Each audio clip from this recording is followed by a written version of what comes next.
আসসালামু আলাইকুম। আজ আবার গাজীপুর আসলাম, গত রাত্রে আসলাম।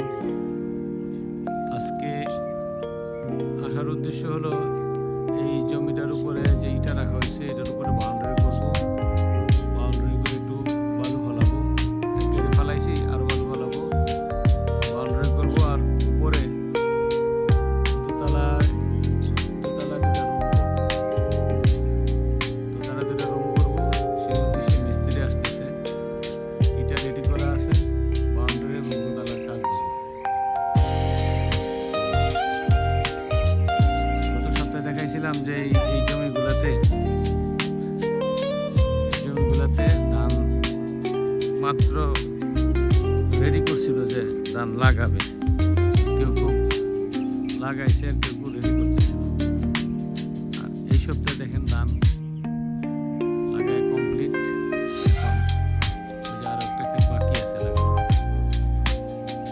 ধান গাছগুলি কিন্তু আস্তে আস্তে বড় হয়ে উঠতেছে, তাজা হয়ে উঠতেছে। মাত্র এক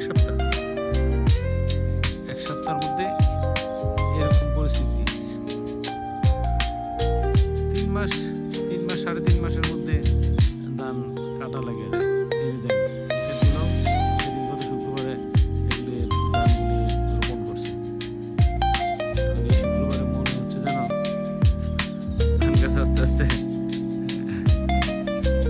তাজা হয়ে উঠছে, বড় হয়ে উঠতেছে। সকালবেলার সিনারি অনেক ভালো লাগে। সকালবেলার রোদ, খুব মিষ্টি। এটা হলো আমার সাইদুল ভাইয়ের বাড়ি, আমার সামনের বাড়ি হের।